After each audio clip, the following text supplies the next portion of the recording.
Hello, hello, hello. It's good to be home. Thank you all. Please be seated. I just want you to know we have a tradition in the Biden-Finnegan family. When you see a relative, you go see them first. These are my relatives in the front row here, I want you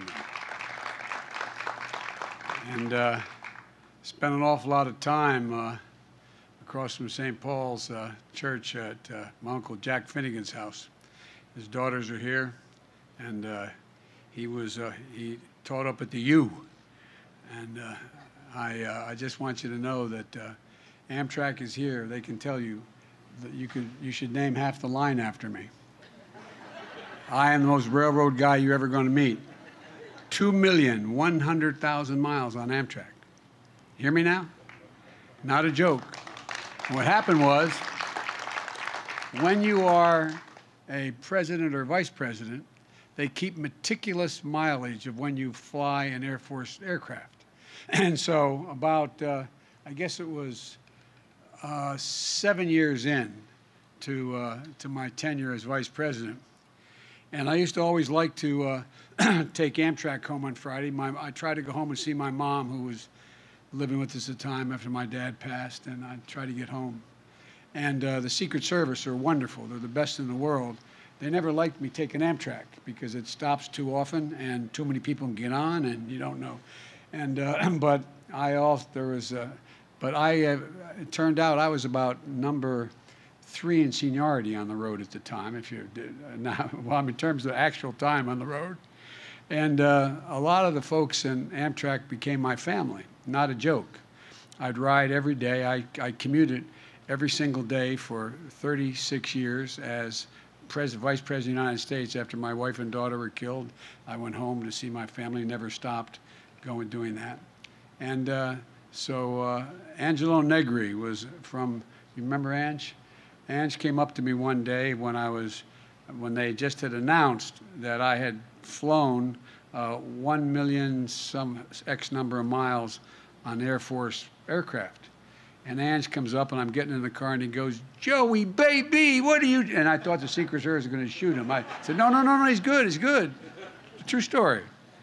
And he said, "I just read, big deal, whatever it was, 1,200,000 miles, Air Force. You know how many miles you did Amtrak?" And I said, "No, Ange, I don't have any idea, pal." He said, "Let me tell you, we were at the retirement dinner." And he said, "We added it up. You averaged 100, I think it says 21 days a year. 121 days a year, 36 years, plus as vice president, boom, boom. You have traveled over 2 million miles, Joe. I don't hear any more about the Air Force." But in the Build Back Better plan, I got more money for passenger rail than the entire Amtrak system cost to begin with. We're going to change the nation in a big way. Shane, I want to thank you for that introduction. I really do. And Madam Mayor Page, you've done a great job, a great job. No, I really mean it. I'm a big fan. And when I got elected, this is God's truth, after I checked on what the margin was in the state of Delaware, I called up here. She'd won that year too. And I found out that I won every precinct in Scranton. And I looked up and said, "Mom, I did it. I did it."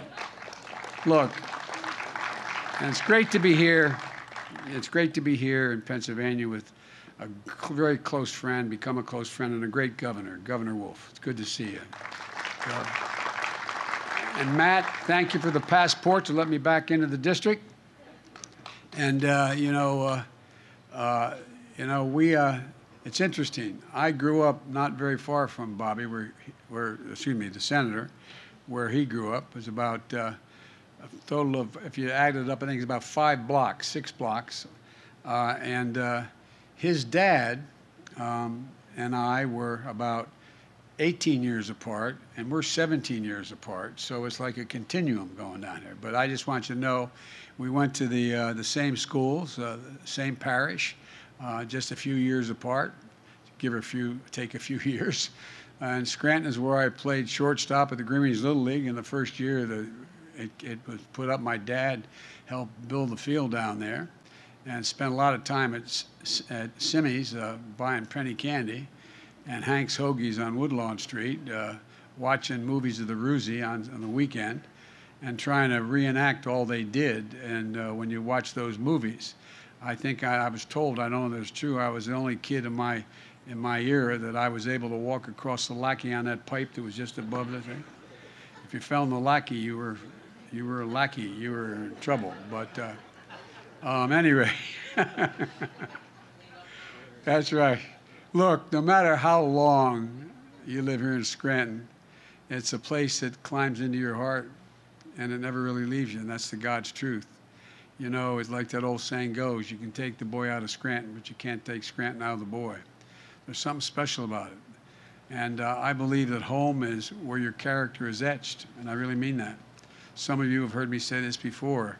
It's where your view of the world begins, and where you begin and where it takes shape. And that happened to me in 2446 North Washington Avenue. We used to come back after 10:30 Mass at St. Paul's. St. Clair's wasn't built till I had moved at St. Paul's, and my grandfather would hold court. And back in those days, all the men had breakfast in the kitchen. My mother was one of 5 children, 4 brothers. One was lost in World War II. And a guy who was the chief political reporter at the newspaper, Tommy Phillips, who was lived the street behind us. He was a good friend of my grandfather's. And all the women would go in the dining room on the lace tablecloth and have tea, and the men would in fact have a big breakfast. And if you're a kid, if you're a young boy, you could sort of wander around the table. You could never sit at the table. And so I used to every once in a while walk in and just sort of wander around. I'd stand by my grandpop, and I put my hand on his shoulder, and they'd talk, and they talked about everything from sports and politics, and that's where I learned an awful lot at that kitchen table. I learned from my grandpop that money doesn't determine your worth. I learned, he told me, and that's not a joke, those of you who know me know it to be true, and you guys know it, is that no one in the world is more worthy than you, Joey, but everyone's your equal. Everybody's your equal. My mom would remind me, she'd say, Joey, this is the God's truth. Remember, you're defined by your courage, and you're redeemed by your loyalty. You're defined by your courage, and you're redeemed by your loyalty. And my dad, when things got tough in Scranton after the war, when there wasn't any work, my dad did not work in the coal mines. My great-grandfather was a mining engineer. But my dad was in sales, and he worked for the Fowler Trucking Company. And things got slow in Scranton, so we moved. I remember the day he came. I think the longest walk a parent can make is up a short flight of stairs to tell their kid, you can't live here anymore. You can't because dad doesn't have a job or mom doesn't have a job. And my dad had moved from Wilmington, Delaware to Scranton when he was a junior in high school. He then was called St. Thomas, not the prep, but it was called St. Thomas in those days. And I remember him walking up into the bedroom and saying, honey, Dad's gonna have to move. It's gonna probably take about a year. I'll come home every single weekend. It's only 155 miles. I thought that was like 600 miles away. I'll come home every weekend, and when I get enough, get enough money, I'm gonna bring you and Mom and everyone down to Wilmington. You're gonna like it. And I thought that was like and you know an awful lot of parents who left Scranton back in those days, who moved away, had to move away. And I gained so much respect for my father as I got older, because I thought about how much it must have hurt him, and the pride it took for him to walk into my grandfather's pantry and say, Ambrose, can I leave Gene and the kids with you? I promise I'll make it up to you, but I'll be back every weekend, but I promise I'll make it up. That's a hard thing for a proud man or woman to do. But so many had to do it. And I remember when we moved down to Delaware, my dad would say, Joey, and all my friends know this, literally this phrase, you've heard him say it I don't know how many times. Joey, a job's about a lot more than a paycheck. It's about your dignity. It's about respect. It's about being able to look your kid in the eye and say, honey, it's going to be okay. And think about it. Think about what it is. It means a lot more than just whether you get a paycheck. It defines who you are in his mind. And I learned that at the kitchen table in Scranton, a place where you take care of one another.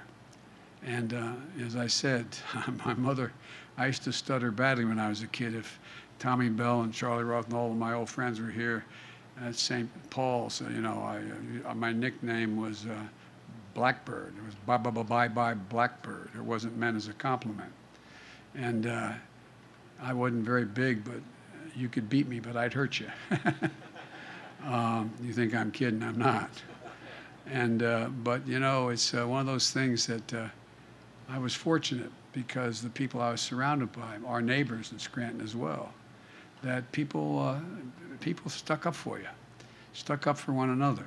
And my mother used to say, and I never quite understood, remember, Joey, look at me, Joey. You're a Biden. And like I'm a DuPont or something, you know what I mean? I swear to God, you're a Biden. Nobody is better than you, and everybody's equal to you. Nobody. The point I'm making is, the truth is, Scranton isn't my home because of the memories it gave me. It's my home because of the values it gave me. So when I ran for president, I came back to Scranton. I started here in Scranton. And I resolved to bring Scranton values to bear, to make a fundamental shift in how our economy works for working people, to build the economy from the ground up and the middle out, not from the top down. I've never known a time when the middle class has done well, the wealthy haven't done very, very well. I've never known such a time. So I'm here today to talk about what's fundamentally at stake right now for the families and for our country. For most of the 20th century, we led the world by a significant margin because we invested in our people. We invested in ourselves, not only in our roads and our highways and our bridges, but on our people and our families. We didn't just build an interstate highway system, we built a highway to the sky, to outer space. We invested to win the space race, and we won. We're also among the first to provide access to free education beginning back in the late 1800s, early 1900s. We invested in our children. Does anybody think today, if we were making that decision for the first time, we'd say 12 years is enough in the 21st century? 12 years is enough? It's not. But back then they did, and it's the reason why we leapt ahead of the rest of the world. Not a joke. We became among the best educated countries in the world. But somewhere along the way, we stopped investing in ourselves. America is still the largest economy in the world. We still are the most productive workers in the world, and most innovative minds, but we risk losing our edge as a nation. You know, our infrastructure used to be the best in the world, not a joke, the best in the world. Today, according to the World Economic Forum, we rank 13th in the world in terms of infrastructure. Our roads, bridges, highways, internet, the whole works. 13th in the world. We used to lead the world in educational achievement. Today, the Organization for Economic Cooperation and Development in Europe ranks America 35 out of 37 major companies when it comes to investing in early childhood education.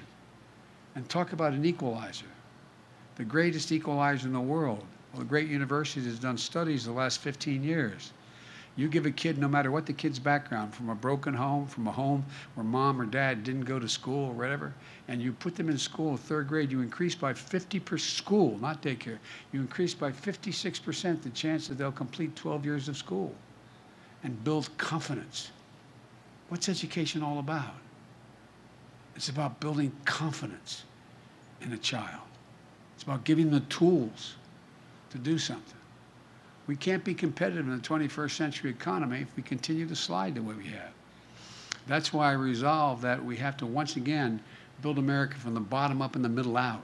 Again, not the top down. And by the way, I'm a capitalist. I think if you can be a millionaire or a billionaire, fine. Just do your fair share. Just do your fair share. You know, trickle-down economics has always failed. It hadn't built this country. You know who built this country. Like the young man that just introduced me. Union people, people who in fact can make a decent hard wage, build the country. It's not hyperbole. I mean it from the bottom of my heart. That's why I proposed two critical pieces of legislation that are being debated back in Washington.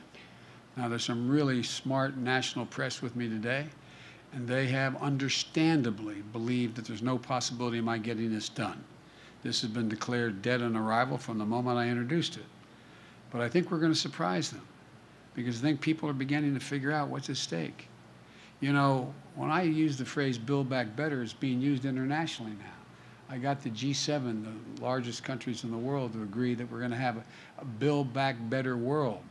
And we're going to invest and we're going to build around the world the democracies and ability so the rest of the countries don't fall prey to those like the Belt and Road Initiative out of China and other initiatives where there's, I'll do something for you if you give me. If you give me. Folks, look, these bills are not about left versus right or about moderate versus progressive or anything that pits one American against another. These bills are about competitiveness versus complacency. They're about expanding opportunity, not having opportunity denied. They're about leading the world and continuing to let the world or let it pass us by. And by the way, they will not increase one single penny of the deficit. They are fully paid for. And all Wall Street points out they will grow employment by tens of thousands of people. Tens of thousands of people.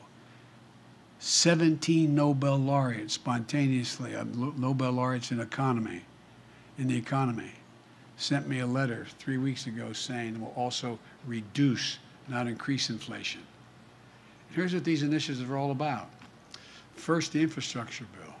When I say infrastructure back home, people look like infrastructure. Tell them, what the hell are you talking about, Joe? They know infrastructure generically. But it's about rebuilding the arteries of our economy. That's what it's about. Across this country right now, there are 45,000 bridges, according to the Society of Engineers. 45,000. A significant portion of them are ready to fall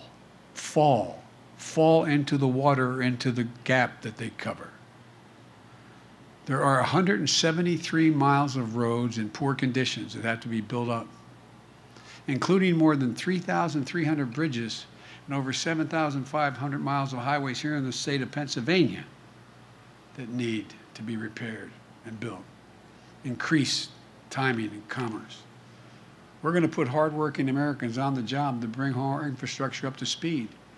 Good union jobs, not $7 an hour or $15 an hour, but prevailing wage, a wage you can raise your family on. You can look at your family with pride. Jobs that can't be outsourced. Jobs replacing lead water pipes like you have here in the Scranton area. Kids getting brain damage because of the ingestion of lead. Clean water all across America. We're going to replace every single lead pipe in the nation. Again, creating jobs, but doing more than that, increasing the health and well-being of our children. 44,000 schools are in a position where they have lead pipes. You send your kid to the water fountain, you got to wonder about it. Jobs laying thousands of miles of transmission lines and building a modern energy grid. Folks, we're in a situation now where you see what's happening. I've flown all over this country since coming in. You realize more of our land has been burned to the ground in the West and the Northwest than the entire state of New Jersey. Every single square mile in New Jersey, more has been burned down this year in the West because of climate change and because of electric utilities failing, wires falling. We know if we can put these wires underground, we increase exponentially the service, but it costs a lot of money. We have to do it. We know that if we, in fact, allow people to be able to store, we have this incredible energy. I've visited one of the largest solar fields in America. It's in the Southwest. Guess what? You can transmit all that energy enough to really light up half of the state of Nevada. But guess what? How do you transmit it? What lines do you put it over? Do we have the capacity to do that? We have the engineering capacity, but do we have the will to do it? And imagine what that does. You realize we had $90 billion in loss this calendar year because of natural disasters? $90 billion? Jobs. Making sure there's a high-speed internet, affordable and available anywhere. everywhere in America, including for nearly 1 in 6 families who go without internet. You saw what's happened when we've had this COVID. Try teaching from home. How many people do you see out in McDonald's parking lots with their kids in their cars because they get access to the internet to be able to help the kid in school? What are we doing? This is the United States of America, damn it. What are we doing? And both these bills are going to help us meet the moment on the climate crisis in a way that creates good jobs, makes us more economically competitive. $66 billion in passenger rail and freight rail.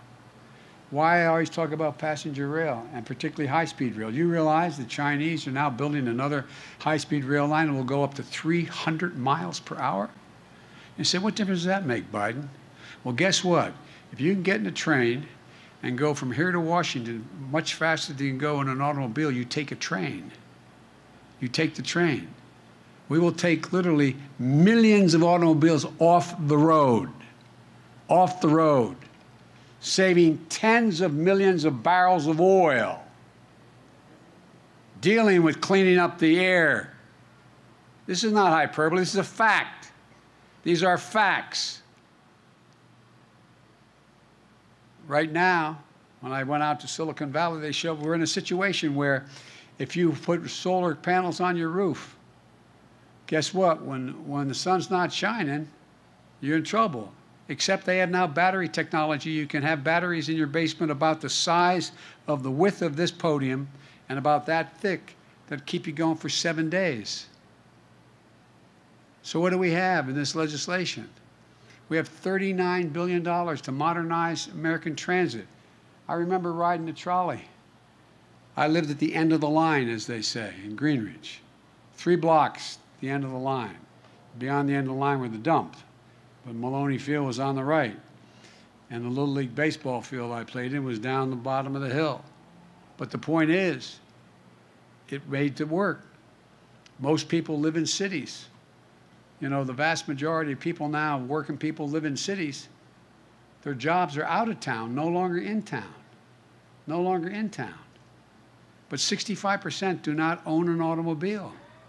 They live in a black or Hispanic neighborhood or a poor neighborhood. And all the time they waste trying to get to work. Look, more than $7 billion to build out the national network of electric vehicle charging stations. The way my grandpop got up here, my grandpa Biden, who died in Mercy Hospital of an aneurysm when he was 46 years old, 2 months before I was born in Mercy Hospital, he was with the American Oil Company. He was up here opening up gas stations in that's how he got here. This was 1942, late 42. Well, guess what? The same thing happens. We build these charging stations. What happens? Communities build up around them. You get everything from the figurative McDonald's or the Dunkin' Donuts to the drugstore. And $21 billion for environmental cleanup and remediation. Look, it means putting people to work in good jobs, prevailing wages, capping hundreds of thousands of abandoned wells in southeastern Pennsylvania and Ohio. Get the same salary that you paid the mine worker to dig the well. They've got to be capped. We have thousands of them need to be capped. In addition to that, we have methane leaks that are all over, and you understand in Pennsylvania about that. But guess what? It increases the health of the community, provides good paying jobs. My plan also makes historic investment in clean energy, including a tax credit for people to do things like winterize their homes, install solar panels, develop clean energy products, help business produce more clean energy. It's real. I promise you.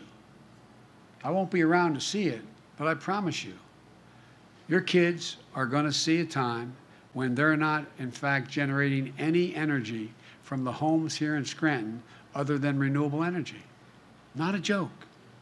And by the way, one of the things the President put me in charge of, I want to be clear here, President Obama put me in charge of when I was Vice President. I was able to invest in that legislation that I put together. We brought down the price of solar and wind cheaper than coal and cheaper than oil on a BTU basis. It's cheaper. Coal built this town in this part of the country. But we got to provide other avenues for people to make the same kind of living they used to be able to make. Look, all told, I just said this project is going to save literally hundreds of millions of barrels of oil annually. But folks here in Pennsylvania know the cost of inaction when it comes to climate change. Extreme weather has cost this state $10 billion over the last decade. And nationally, as I said, extreme weather conditions cost $99 billion last year. And I flew over all this territory in helicopter, in Marine One, not a joke. See it. See reservoirs that are down 60, 80 feet. Concerned about the Colorado River, whether or not we're going to be able to keep things moving. Not a joke. It's real. This is serious stuff. And so, you know, it's not going to ease up on its own. We have to invest in our resilience. Building roads higher. When I say build back better, we're the only country in the world, historically, that's gone through a crisis and has come out at the other end better than before the crisis hit. That's who we are as Americans. Not a joke. Think about it. From those of you who teach history, think about it. We come out better than it was before because we don't give up. We invest. We trust our instincts. And so that's what I'm talking about. You know, we need stronger levees, stronger power grids, more durable, able to withstand ever-increasing ferocity, intensity of extreme weather. Any road, it used to be, you have a catastrophe, and the road gets washed out, you build it back to what it was before. You can't build it back to the same standard. You've got to build the road back literally higher. Not a joke, because the weather has already changed. And if we don't do something before we reach 1.5 degrees Celsius, we're in trouble. Look, we haven't passed a major infrastructure bill for decades in this country. Last 4 years, you hear every month is, you know, infrastructure month. Didn't do a single damn thing. Nothing. I mean nothing for 4 years. We can't afford to sit while other countries pass us by. We're going to breathe new life into the economy and our workforce. And here's the deal. These jobs that we're going to create for people who are too often left out and left behind. The vast majority of the jobs in my infrastructure bill don't require a 4-year degree. 98% don't require a 4-year degree. Guess what, though? It's the ultimate blue-collar, middle-class renewal. Real, serious work. It needs to get done. But folks, it isn't enough just to invest in our physical infrastructure. We also have to invest in our people, which we always did. We invested in our people. That's why the second bill is the so-called Build Back Better plan. And here's what it does. It takes education. As I said, when America made 12 years of public education standard a century ago, it gave us the best educated, best prepared workforce in the world. And you saw what happened. Think of what happened after World War I and how America moved. Because we were the best educated overall country in the world. And we led in the 20th century. But as I said earlier, we know that 12 years is not enough any longer to compete in the 21st century. Study after study shows that earlier our children begin to learn, the better for themselves, their families, and for the nation.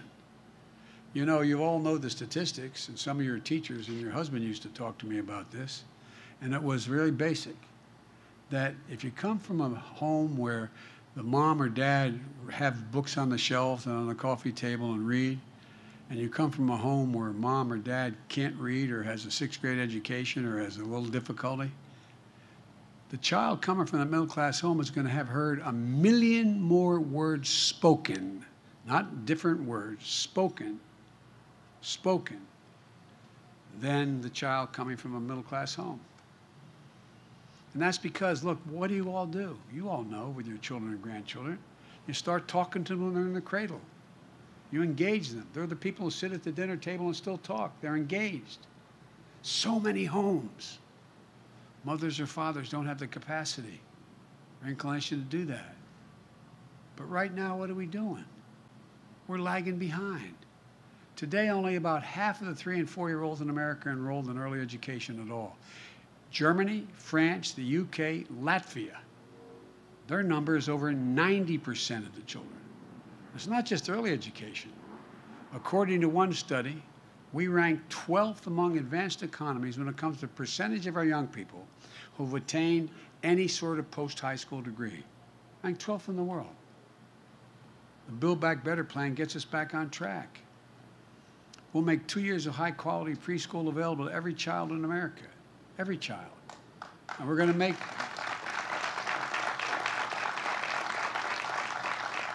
investments in education beyond high school. That includes increasing Pell Grants, which nearly 200,000 students in Pennsylvania from low-income families rely on to attend college. We're going to increase it by $500 up to so it becomes $1,900. The bill invests in our workforce, providing much-needed breathing room for families. My dad I remember when we moved to Wilmington, we finally were able, after 4 years, Dad could buy a house. And we lived in a quoted development. It was a lovely area, in a suburban area, but it was a 3-bedroom split-level home. And we had 4 kids and my grandpa who lived with us, or another relative for all those years we lived there. And my bed was up at my headboard, we didn't have a headboard, but my bed was up against the wall that was on my dad and mom's bed was up against the wall. And I look back, it was great for us having grandpops and relatives there. I don't know how my parents quite did it, but I remember one night, I'm serious, it was in high school, and Dad, I could feel my dad was restless, he'd move, and I could hear it in bed. And I asked the next morning, I asked my mom, it's a true story, I said, what's the matter with Dad, Mom? He said, he got bad news, honey. His company just said they're no longer going to pay for health insurance. Well, guess what? My dad used to say everybody's entitled. All we're looking for is just a little breathing room, just a little bit of extra room, a little breathing room. How can we compete in a world of millions of American parents, especially moms, can't join the workforce because they can't afford the cost of child care or elder care, or they have to stay home?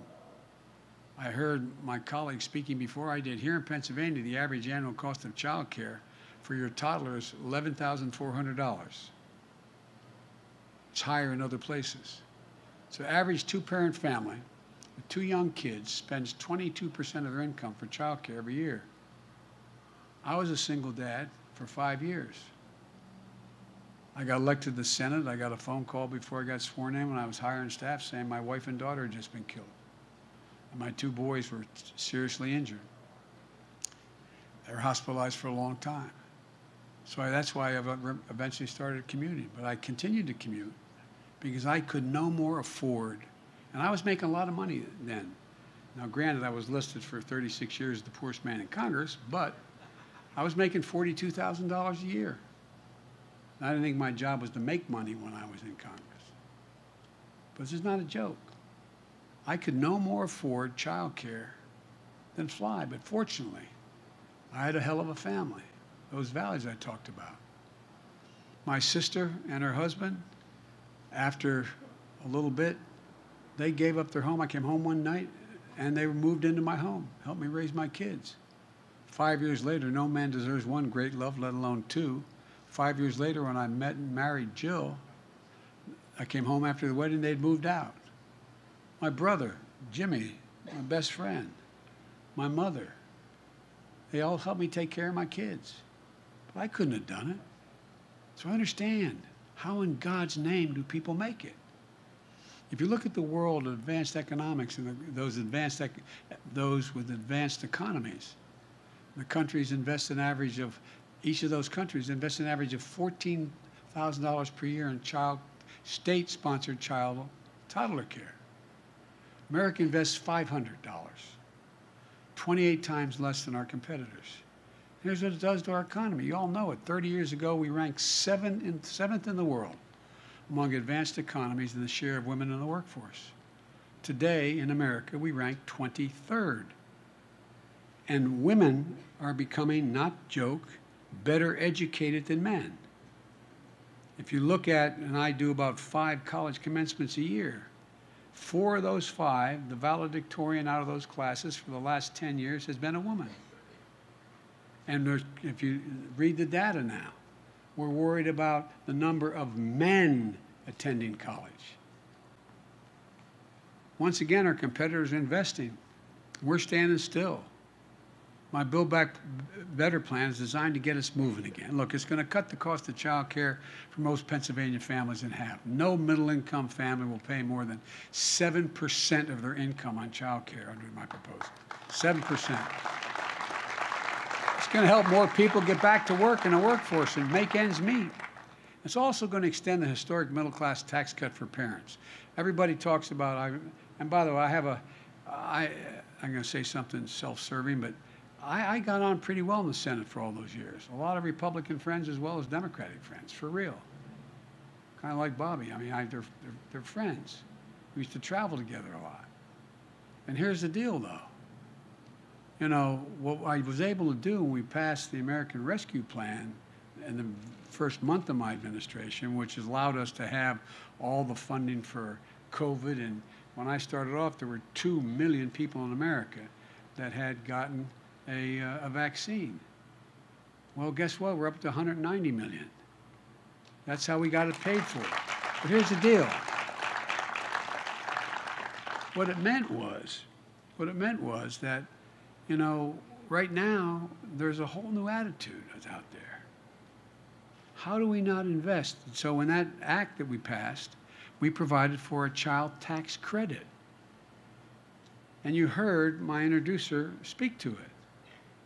Because we're in such dire straits, we were able to put in a position a tax cut for middle-class people. That's what it is. No one has a tax cut when we want to cut the capital gains tax for the wealthy or anybody. No one has a problem when we deal with that. We have over 55 corporations in America. The Fortune 500 don't pay a single solitary penny in taxes. Not 1 cent. Not 1 cent. They make $40 billion a year. But when you talk about a tax cut for middle-class people, and that's exactly what it is. By what we did, increasing or making a refundable tax cut, you know, the way it works now, if you're made enough money to owe more than $4,000 in taxes and you had 2 kids, you got to deduct it. And here's the deal. The fact of the matter is that if you didn't make that kind of money, you didn't get the benefit at all. It wasn't refundable. You didn't get the benefit at all of the tax cut. Because if you didn't have more than $4,000 in taxes, you didn't, you know, you still paid. And it wasn't refundable. You didn't get it back. Well, here's the way we work it. We said, all right, for temporarily what we're going to do is make sure there's a child care tax credit. If you had 1 kid under 7, you get $3,600 a year. And if you have 1 over 7 to 17, you get $3,000 a year. We upped it from $2,000. Well, guess what? It's cut child poverty in Pennsylvania by 55%, in the nation by 50%. It's a flat-out tax cut for ordinary people. That's what it does. I make no apologies for it. But look, folks, there's so many things that we can do to change the way in which we work all of this. And I realize I'm going on here, but the fact is there's so much at stake. So much at stake. Look, the fact is that most of all what it does is, you know, we have a sandwich generation that exists. And many of you are part of that generation. You have a mom or dad needs some help as they get older, and you have a child that needs some help if you're going to be able to be in the workforce. And it's hard as hell to make it work. You got to give these folks a little bit of breathing room. The single greatest champion for elder care in the United States of America is this guy right here, Bobby Casey. Not a joke. Not a joke. The way it works right now, if you qualify for Medicaid, you have to have a lower income to qualify for Medicaid, not Medicare, Medicaid. There are 820,000 seniors, people with disabilities who are on Medicaid on a waiting list to get home care, which they're entitled to. How many families are living this story? Your parents get older, they need some help getting around the house, making the meals for themselves, don't want to put them in nursing homes, not only because of the cost, but because of a matter of dignity. They do better, they live longer if they can stay in their own home. But you also don't have the time or the money to take care of them at home to do it. So you're just looking for an answer so your parents can keep living independently. And if they hold here a second, one of the things that is important, think about this. In order to get into that nursing home, you got to sell everything you have. You can't have any private property. You have to empty your bank account. You have to do it all to move in a nursing home. I'm not saying nursing homes aren't valuable, they are. They're extremely valuable. But that's not where, I remember my uncle was moved in with his wife into a assisted living center, and he wanted, and the folks who had built the facility, it was a lovely facility in Delaware, asked if I'd come and speak on the opening of it. And we're walking out, and I said, "Mom, isn't this beautiful?" She looked at me and said, and she was then 76 years old, she said, "This is for old people, Joey. Not for me." But think about it. For millions of families, this is the most important issue they're facing. It's personal.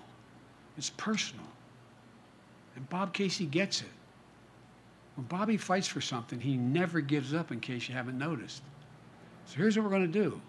We're going to expand services for seniors so families can get help with well-trained, well-paid professionals to help them take care of their parents at home, to cook a meal for them, to get them their groceries when they need to get groceries, to help them get around, to just put in railings on their home. My mom lived with me. She moved in with me.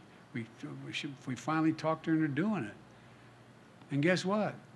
My sister takes her up. You remember this. Jeannie remembers this, talking about this too. She takes her up to get her prescriptions, drives her back, gets out of the house, and it was this little home off of our home. It was, she wouldn't physically move into the house, even though we'd done the whole thing over for her. And she's just standing there and moves and breaks her hip. She didn't trip or anything. Broke her hip. Well, guess what? Just having a railing, just having a place where she could walk from one room to the other, and help them in their own home with the dignity they deserve. Quite frankly, what we found is that this is more popular than anything else I'm proposing. When you do this individual polling data, this is extremely popular because we all feel that obligation to our parents, and we want them to live with dignity.